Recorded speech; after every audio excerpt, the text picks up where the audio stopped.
Bismillahirrahmanirrahim. Assalamualaikum warahmatullahi wabarakatuh. Alhamdulillah wassalatu wassalamu ala nabiyyina wa ala alihi wa sahbihi wa man tabi'ahum bi ihsan ila yaumiddin. Allahumma anfa'na bima 'allamtana wa 'allimna ma yanfa'una wa zid ilman. Ikhwani wa akhwati fillah rahimani wa rahimakumullahu jami'an. Kembali kita berkumpul di dalam majelis ilmu yang semoga Allah barakah ini untuk mempelajari bahasa Arab, terkhusus ilmu nahwu dengan panduan kitab At-Taysiru fi Nahwi, kemudahan di dalam mempelajari ilmu nahwu. Insyaallah pada pertemuan kali ini kita akan membahas isi mansub yang keenam, yaitu al-maf'ulu ma'ah. Sebelum kita jelaskan al-maf'ulu ma'ah, sedikit kembali kita akan menjelaskan dari isim-isim mansub yang sudah kita pelajari dari pertemuan-pertemuan yang telah lalu. Dan sebagaimana yang kita telah ketahui bahwasanya isim yang mansub itu jumlahnya ada 11, 12 bersama at-tawabi lismin mansubin.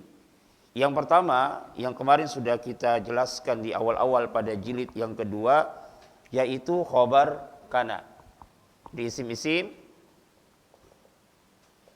yang dibaca mansub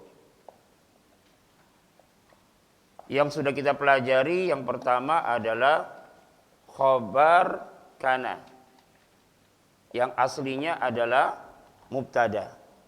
Contoh, kana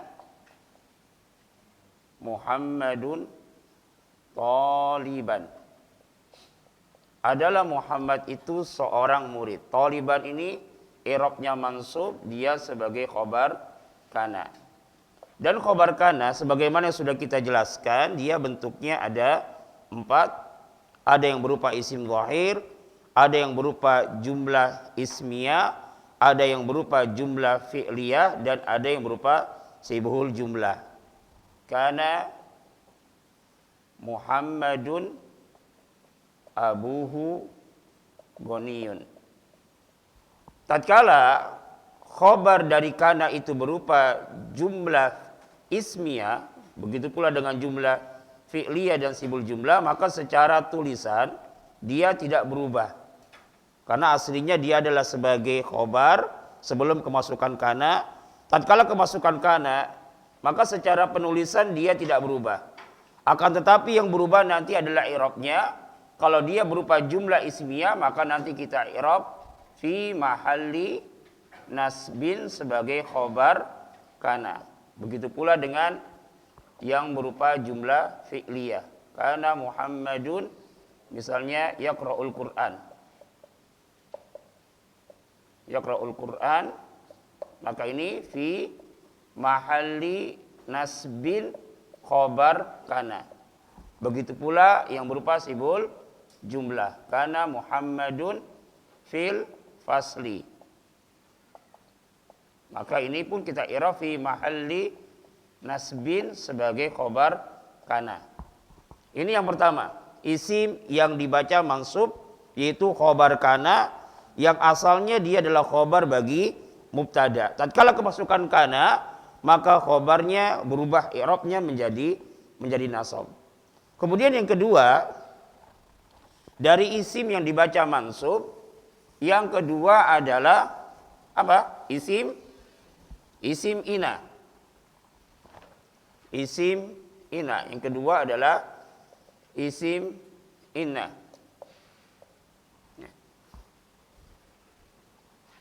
Dan isim ina ini nanti bentuknya ada 2. Ada yang mu'rab dan ada yang mabni. Yang mu'rab misalnya inna Muhammadan taliban. Muhammadan sebagai ismu inna, mansub dia. Adapun yang mabni nanti ada yang berupa domir, ada yang berupa isim isyarah, ada yang berupa isim mausul. Ada yang berupa isim mausul. Dan isim ina yang berupa domir, maka domir tersebut adalah domir apa? Domir nasab muttasil. Domir yang dia sebagai isim ina adalah domir nasab muttasil yang bentuknya hu, huma, hum, ha, huma, hunna, kunapaka, kuma, kum, ki, kuma, kunna, sama ya atau na atau inna nih nanti. Ini ya. Dia bersambung dengan inna, innahu, innahuma, innahum.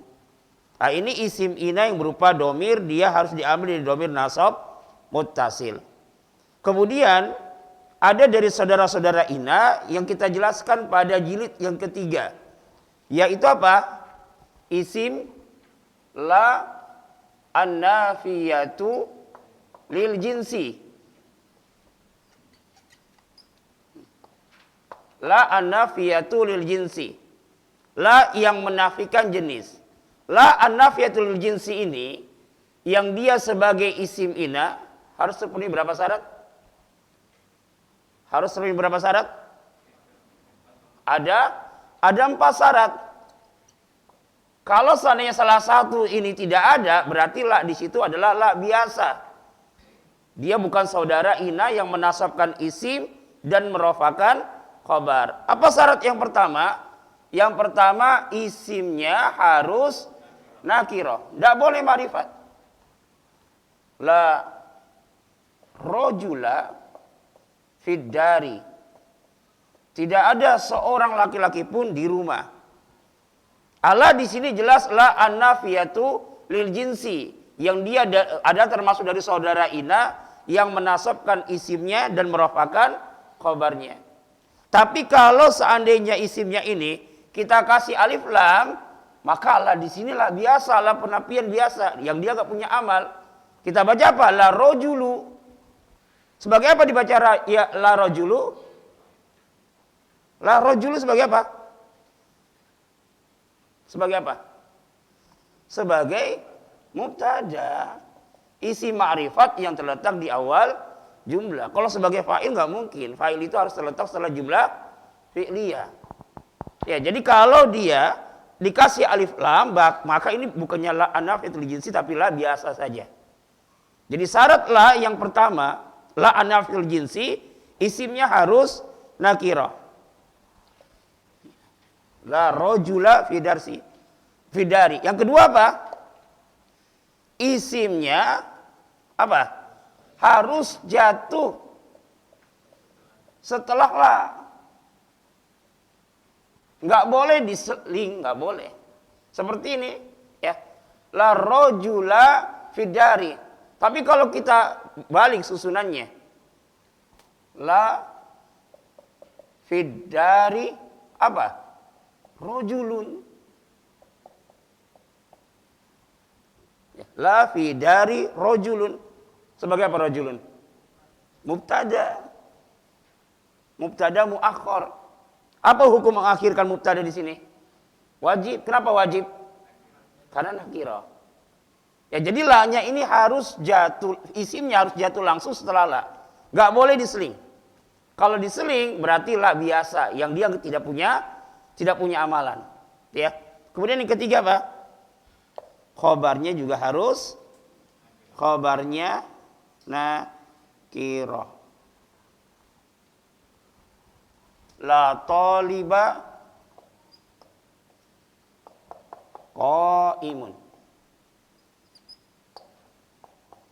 Tidak ada seorang murid pun dia berdiri, yang dia berdiri. Ya, khobarnya harus nakirah. Tidak boleh ma'rifat. Kalau ini dikasih ma'rifat misalnya, maka ini mungkin kalimatnya berarti belum sempurna. Jadi susunannya mudhaf wa mudhafun ilaihi. Ya. Kemudian yang keempat apa? Tidak boleh diawali oleh huruf jar. Tidak diawali huruf jar. Kalau diawali huruf jar, berarti dialah penafian biasa. Dan isim sesudahnya dibaca majrur. Al-ilmu bila amalin. Kita contohkan kepada apa? Al-ilmu bila amalin kasyajarati bila thamarin. Ilmu tanpa diamalkan. Nah, amalin ini. Lah di sini lah biasa dia. Lah biasa, kemudian isim yang jatuh setelah la yang diawali oleh huruf jar, maka dia i'rabnya majrur. Nah, ini diantara syarat dari isim la an-nafiyatu lil jinsi. Harus terpenuhi empat syarat. Ya.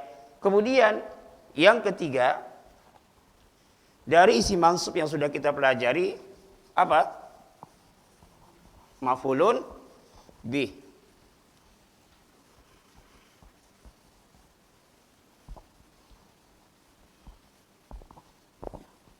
Maf'ul bih. Yang ketiga adalah maf'ul bih. Isim nasab yang dia menunjukkan atas sesuatu yang dikenai pekerjaan. Isim nasab yang dia menunjukkan atas sesuatu yang dikenai pekerjaan. Atau dengan gampang, kata gampangnya adalah sebagai objek. Maf'ul bih itu sebagai objek. Isim nasab yang dia menunjukkan atas sesuatu yang dikenai pekerjaan. Berarti dia jatuh setelah atau di dalam jumlah fi'liyah yang fi'ilnya adalah muta'addi. Fi'il yang dia membutuhkan kepada objek. Ya. Contoh yang gampang, misalnya kataba. Kataba Muhammadun ad-darsa. Muhammad telah menulis pelajaran. Ad-darsa di sini kita baca mansub dia. Sebagai apa? Sebagai maf'ul bih. Dari mana kita tahu ad-darsa sebagai maf'ul bih? Karena dia sebagai objek. Sesuatu yang dikenai pekerjaan. Ya, sesuatu yang dikenai pekerjaan oleh sang fa'il yaitu Muhammad. Muhammad telah menulis pelajaran. Kemudian maf'ul bih ini bentuknya ada berapa? Maf'ul bih ada berapa macam? Ada berapa coba? Ada 3. Yang pertama isim mu'rab. Dari 9 isim yang mu'rab. Ra'aitu al-walada. Saya melihat seorang anak. Saya melihat 2 orang anak. Ra'aitu apa? Waladaini. Dan seterusnya. Dari isim-isim yang mu'rab. Yang kedua adalah isim mabni. Dari isim domir, dari isim isyarah, dari isim mausul. Dan isim mabni yang berupa domir yang dia sebagai maf'ul bih ada 2 bentuk domirnya. Ada berupa domir nasab muttasil dan ada domir yang nasab munfasil. Ya, jadi domir yang dia sebagai maf'ul bih bentuk domirnya ada 2. Ada domir nasab muttasil dan domir nasab munfasil. Domir nasab muttasil yang tadi tuh yang kita jelaskan tentang isim ina dari domir hu, huma, hum, ka. Ya, contoh misalnya nasaraka Muhammadun. Muhammad telah menolong kamu. Aka di sini adalah domir nasab muttasil fi mahalin nasbin sebagai maf'ul bih. Dan yang kedua domir berupa nasab munfasil. Kalau maf'ul bih berupa domir nasab munfasil maka dia harus dikedepankan.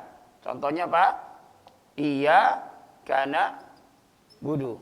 Nah, ini wajib dikedepankan. Jadi kalau ada maf'ul bih ya dia berupa nasab munfasil maka dia wajib dikedepankan. Kemudian yang ketiga dari macam-macam maf'ul bih adalah apa? Masdar muawwal. Masdar muawwal itu ada berapa bentuk? Ada 2. Yang pertama susunan berupa apa? plus fi'il mudhari. Ya, fi'il mudhari. Contohnya apa? Uridu an aktuba darsa. Saya ingin menulis pelajaran. Uridu di sini ada fi'il fa'il. Fa'ilnya dhamir mustatir takdiru ana. Mana maf'ul bihnya? Maf'ul bihnya adalah masdar muawwal, susunan dari an dan fi'il mudhari. Uridu an aktuba darsa. Saya ingin menulis pelajaran. Kemudian yang kedua adalah ana plus ismuha dan khobaruha. Sarroni annaka mustahidun. Sarroni annaka mustahidun. Bahwasanya kamu itu bersungguh-sungguh membuat aku, itu kalau itu sebagai apa? Sebagaimana contoh di sini apa? Uhibbu annaka mustahidun. Apaan? Uhibbu annaka mustahidun. Kalau sarroni annaka mustahidun nanti dia sebagai fa'il. Ya, bukan sebagai maf'ul bih. Uhibbu annaka mustahidun. Ya, saya menyukai Anda itu bersungguh-sungguh. Ini yang berupa apa? Ana, isim dan khobarnya dari macam-macam maf'ul bih. Kemudian pembahasan selanjutnya yang harus kita perhatikan terkait dengan pembahasan maf'ul bih, di sana ada fiil-fiil yang dia membutuhkan dua maf'ul bih. Ini harus dihafal nih fiil-fiilnya. Ya, di sana ada fiil yang dia membutuhkan dua maf'ul bih. Dan ini terbagi lagi menjadi dua. Ada yang maf'ul bih itu asalnya adalah mubtada khobar. Ada yang asalnya adalah bukan mubtada khobar. Bukan mubtada khobar. Adapun maf'ul bih, dua maf'ul bih yang dia asalnya adalah mubtada khobar, ini pada fiil-fiil yang bermakna dhon. Dhonna, hasiba, khala, wajada, ja'ala, yang itu bisa lihat di dalam buku yang dia membutuhkan dua maf'ul bih. Dhonantu,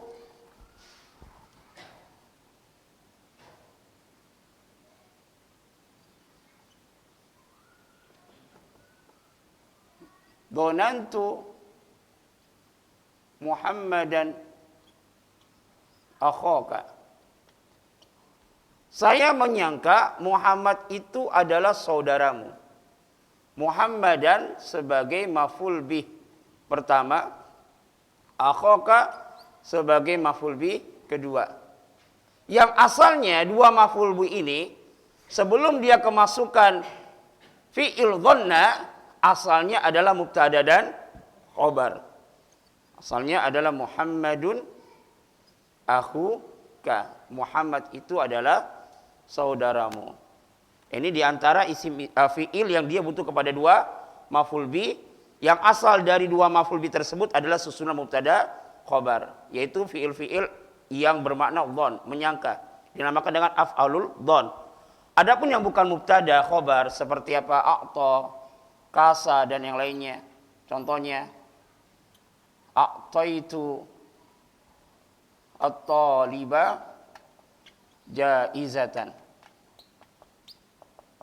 Saya telah memberikan kepada seorang murid hadiah. At-taliba maf'ul bih pertama dan jaizatan maf'ul bih kedua.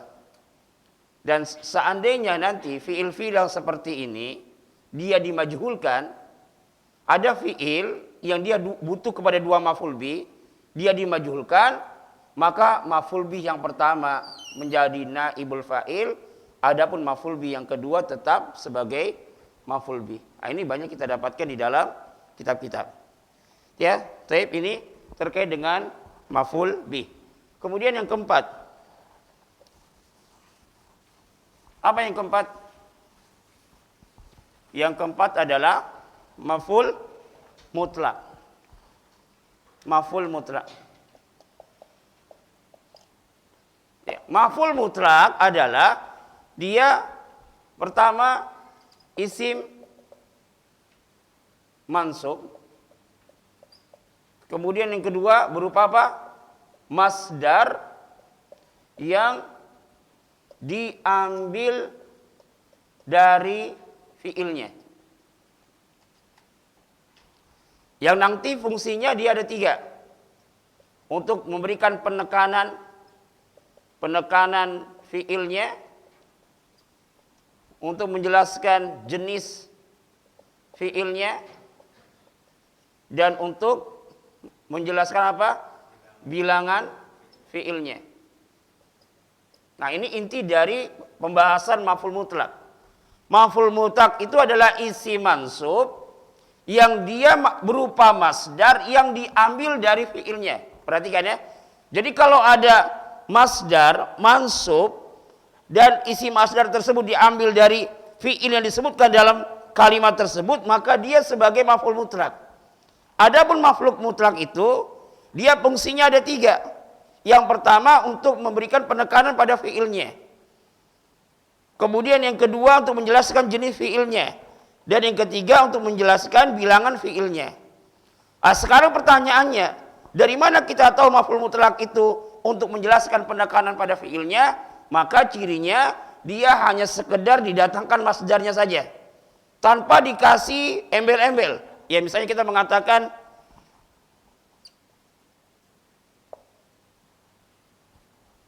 katabtu ad-darsa katban. Kalau ada kalimat seperti ini, katabtu darsa katban.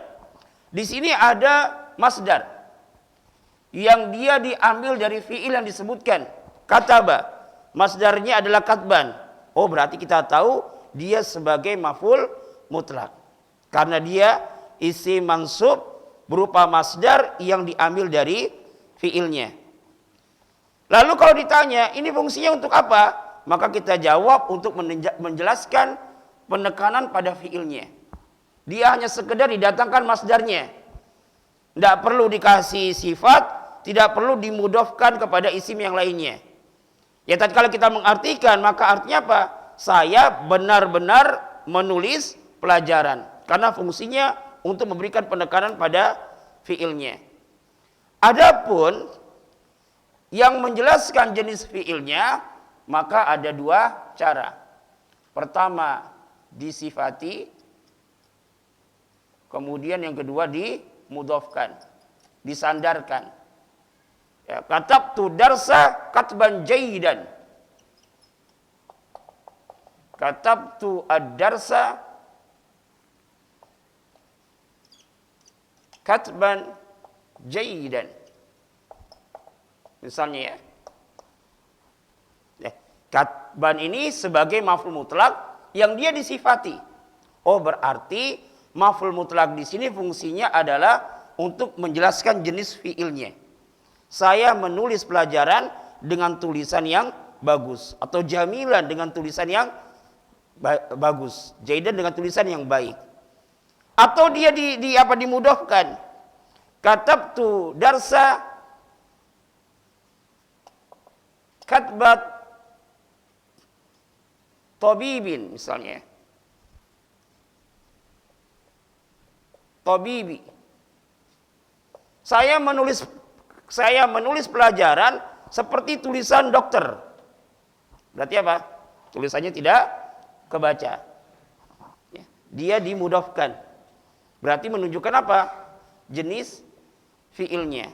Kemudian kalau menunjukkan bilangannya, maka dia ikut wazan fa'latan. Dorobtu kalban dorbatan. Katabtu darsa katbatan. Ini terkait dengan maf'ul mutlak. Dia berupa isi mansub, berupa masdar yang diambil dari fiilnya. Masdar yang diambil dari fiilnya. Kalau kita dapatkan ada masdar mansub diambil dari fiilnya, maka dia sebagai maf'ul mutlak. Yang fungsinya ada 3, memberikan penekanan pada fiilnya, menjelaskan jenis fiilnya dan bilangannya. Yang ketiga bilangannya. Kemudian yang keempat, yang kemarin kita kelima ya, Yang baru kemarin kita jelaskan adalah maf'ul li ajli. Yang kelima, maf'ul li ajli. Maf'ul li ajli. Ya, dia adalah apa? Isim mansub dalam kurung berupa masdar. Dia pun sama berupa masdar yang fungsinya untuk menjelaskan apa? Sebab terjadinya fi'il. Terjadinya suatu fi'il. Dan biasanya masdar tersebut ya dia diambil dari af'alul qalbi. Amalan-amalan hati. Diambil dari perbuatan-perbuatan hati. Ini kebanyakan dari maf'ul li ajli, dia didatangkan untuk menjelaskan sebab terjadinya suatu fi'il. Contoh misalnya shallaitu imanan billahi. Saya salat karena beriman kepada Allah Subhanahu wa taala. Ya, saya salat karena beriman kepada Allah Subhanahu wa taala. Imanan di sini sebagai maf'ul li ajli. Ji'tu ikraman laka.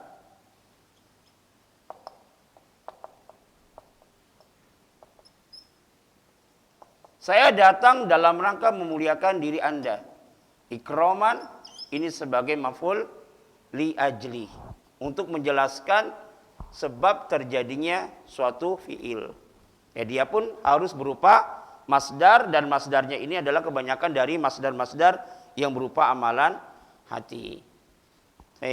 Ini pembahasan maf'ul li ajli. Nah, sekarang kita masuk pembahasan yang keenam,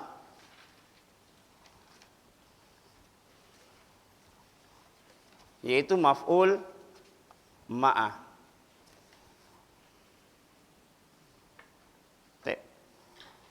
Kita langsung masuk pada poin yang pertama. Kemarin sudah kita jelaskan sedikit ya. Pengertian dari maf'ul ma'ah. Al-maf'ulu ma'ahu.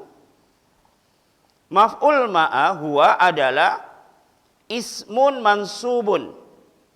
Isim yang mansub. Yudhkaru yang disebutkan. Yudhkaru fi mahali jarrin. Fi mahali, bukan ya. Fi mahali raf'in. Sebagai apa? Naat dari mansubun. Isim mansub yang isim mansub tersebut ya disebutkan ba'da al-wawi, setelah huruf wawu, allati bimakna ma'a, yang huruf wawu tersebut bermakna ma'a, lidalalati alal musahaba, untuk menunjukkan kebersamaan.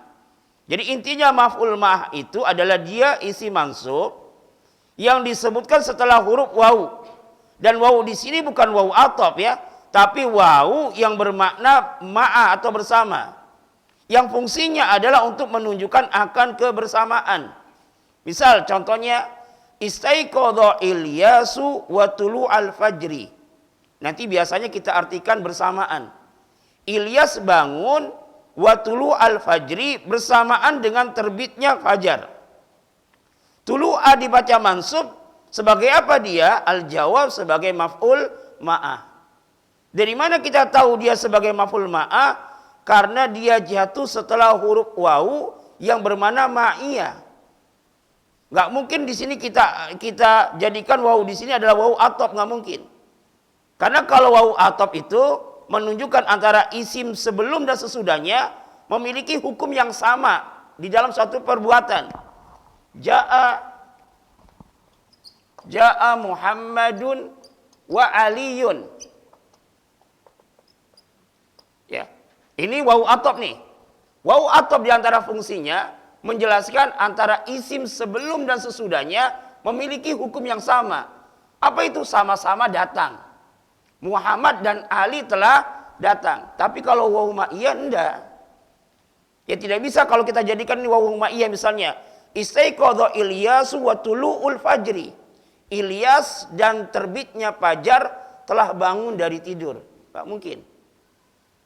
Ya ini wawu di sini adalah wawu ma'iyah yang menunjukkan kebersamaan.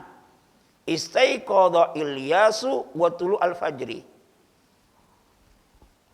Contoh. Darasna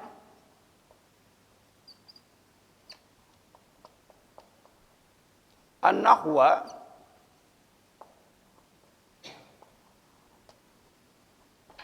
wa nuzula al-matar.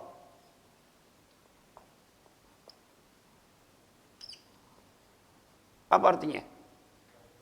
Kami belajar nahu bersamaan dengan turunnya hujan. Jadi pas kita belajar, pas turun hujan. Ya ini dibaca nuzulah kenapa? Sebagai maf'ul ma'ah yang menunjukkan kebersamaan. Karena dia jatuh setelah huruf wawu yang bermakna ma'ah. Enggak mungkin di sini dijadikan wawu atop. Saya belajar nahu dan belajar turunnya hujan. Enggak. Ya, mungkin. Ya. Contoh yang kedua, sara Muhammadun wal qamara. Muhammad berjalan bersamaan dengan rembulan. Bersamaan dengan rembulan. Penjelasannya jika kita perhatikan dua kata yang berwarna merah, tulu'a dan al-qamar, maka kita mendapatkan keduanya adalah isim mansub yang disebutkan setelah huruf wawu yang bermakna ma'a. Ya huruf di sini bukan huruf atop, tapi huruf wawu yang bermakna ma'a. Sekarang kita bahas poin yang kedua. Hukum isim yang terletak setelah huruf wawu. Hukum isim yang dia terletak setelah huruf wawu. Hukum isim yang terletak setelah huruf wawu itu ada dua. Yang pertama wajib nasab sebagai maf'ul ma'ah. Jadi kalau kita dapatkan ada isim dia jatuh setelah huruf wawu nih. Kita baca apa nih isim tersebut? Kita hukumi dia sebagai apa? Maka di sini ada dua. Yang pertama hukumnya wajib nasab sebagai maf'ul ma'ah. Yaitu jika tidaklah mungkin berserikat antara isim setelah wawu dan sebelumnya di dalam hukum. Sebagaimana tadi Anda jelaskan ya. Sebagai pelaku dari suatu fi'il. Contoh misalnya di sini. Yasiru Muhammadun wal jabala. Yasiru Muhammadun wal jabala. Sara yasiru, berjalan. Muhammad sedang berjalan wal jabala. Wal jabala. Ini yang pertama ya. Isim yang jatuh setelah wawu, maka dia wajib dibaca nasab. Kapan dia? Yaitu tatkala isim sebelumnya dan sesudahnya tidak mungkin dia melakukan suatu pekerjaan yang sama, hukum yang sama. Ya. Yasiru Muhammadun wal jabala. Gak mungkin kita baca wal jabalu ini atop. Kalau ini diatopkan berarti kita mengartikannya seperti apa? Muhammad dan gunung sedang berjalan. Jadi gunungnya juga jalan. Gak mungkin. Ya berarti di sini pasti wawunya wawu ma'iyah. Sehingga wajib dibaca nasab. Muhammad sedang berjalan bersamaan dengan gunung. Ya dia berjalan di sisi gunung maksudnya. Itu ya. Contoh lagi. Yanamu atiflu wa ghuruba syamsi. Seorang anak kecil sedang tidur bersamaan dengan tenggelamnya matahari. Enggak mungkin di sini kita jadikan wawu atop, enggak mungkin. Beda nanti dengan yang kedua ya.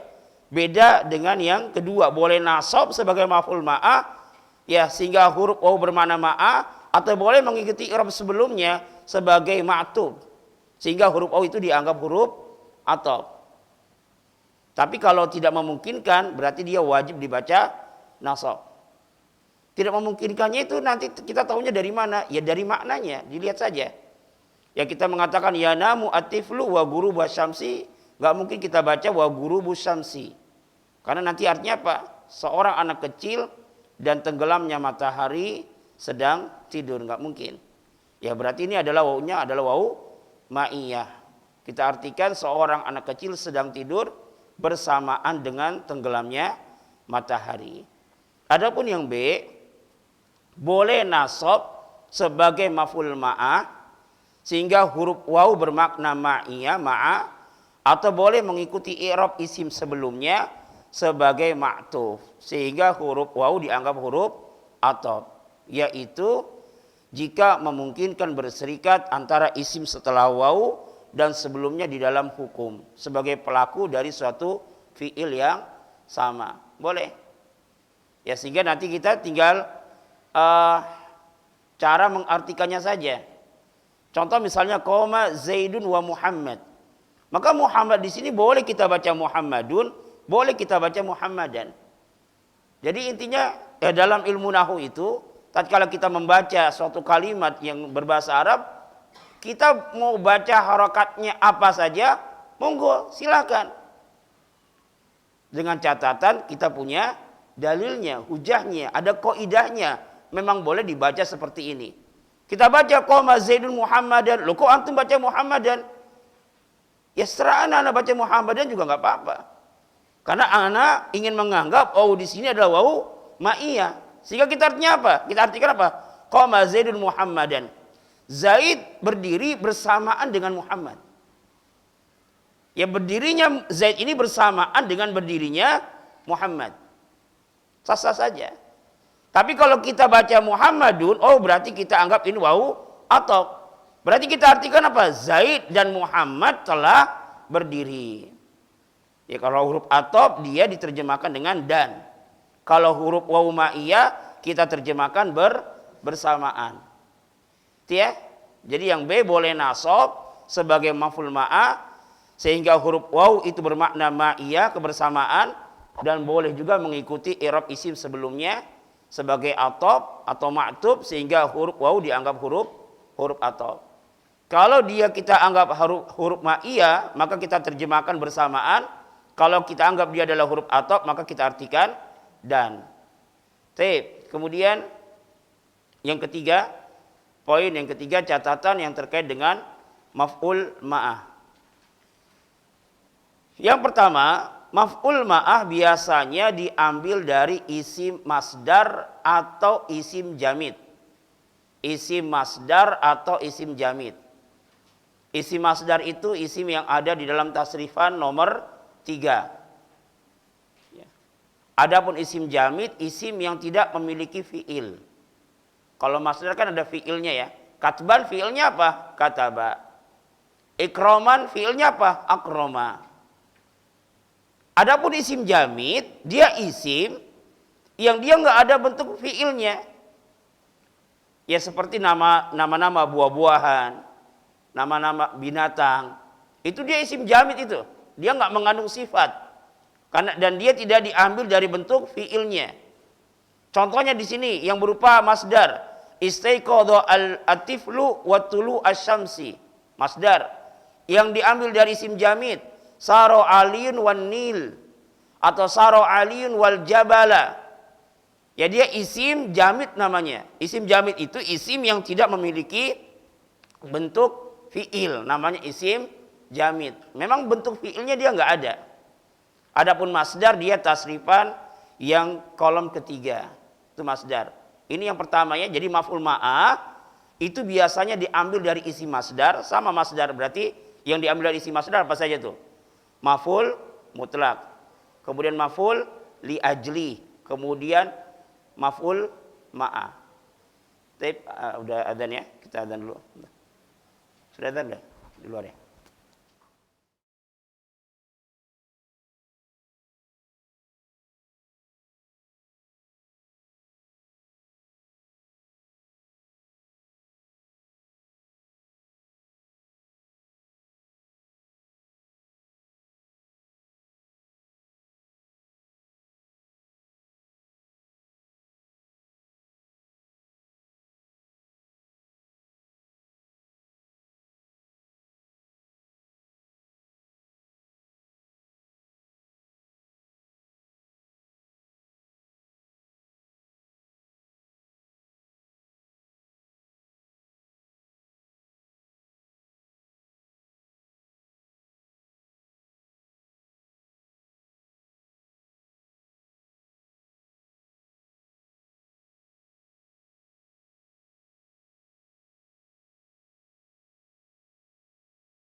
Bismillahirrahmanirrahim.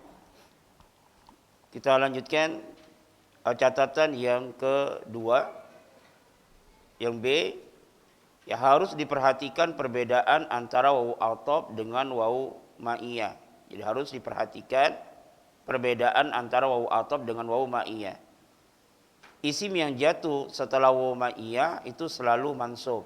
Perbedaan yang pertama, kalau isim yang jatuh setelah wawu ma'iyah, maka dia i'rabnya selalu mansub sebagai maf'ul ma'ah. Adapun isim yang jatuh setelah wawu atop, maka mengikuti kepada ma'tufnya isim yang sebelumnya. Ja'a Muhammadun wa Aliyun, ra'aitu Muhammadan wa Aliyan, marartu bi Muhammadin wa Aliyin. Jadi isim yang jatuh setelah wawu ma'iyah mesti mansub sebagai maf'ul ma'ah. Adapun isim yang jatuh setelah wawu atop, maka dia mengikuti isim i'rab isim sebelumnya. Kemudian yang kedua, isim sebelum dan sesudah wawu atop berserikat di dalam hukum fi'il. Ya, isim sebelum dan sesudah, isim yang jatuh sebelum dan sesudah wawu atop, maka dia berserikat di dalam hukum fi'il. Hadara Muhammadun wa Ahmadu. Muhammad dan Ahmad berserikat di dalam hukum fi'il hadara, yaitu sama-sama telah hadir. Muhammad dan Ahmad telah hadir. Adapun wawu ma'iyah, maka isim sebelum dan sesudahnya tidaklah berserikat di dalam hukum fi'il. Ya, misal hadara Muhammadun wa guruba syamsi. Penjelasannya, Muhammad dan tenggelamnya matahari tidaklah berserikat di dalam hukum fi'il hadara, tetapi hanyalah menunjukkan akan kebersamaan, yaitu Muhammad telah hadir bersamaan dengan tenggelamnya matahari. Kita langsung masuk pada halaman 28 nomor 4 ya. Tentukanlah huruf wawu yang bermakna ma'a dan dengan huruf wawu yang bermakna atop pada kalimat di bawah ini dan harokatilah. Nomor pertama itu kira-kira wawunya wawu apa tuh? Wawu ma'iyah atau wawu atop? Ma'iyah. Kalau ma'iyah berarti sholaitu wal imama. Saya sholat bersama dengan imam. Bisa nggak kita jadikan wawu atop?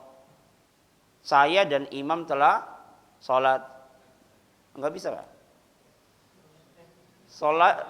Saya dan imam telah sholat. Bisa aja.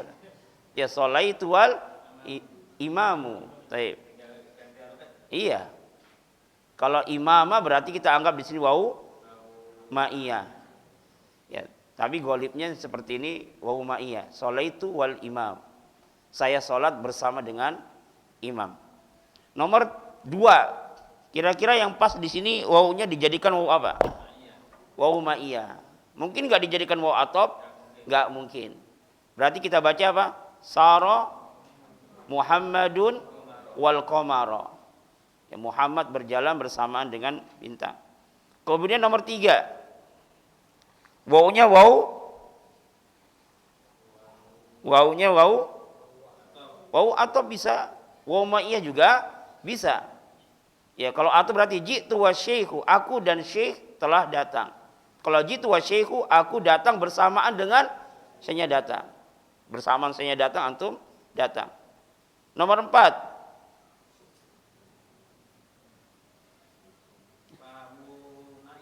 Wawu ma'iyah. Wawu atau bisa nggak wawu atau? Masa nggak bisa?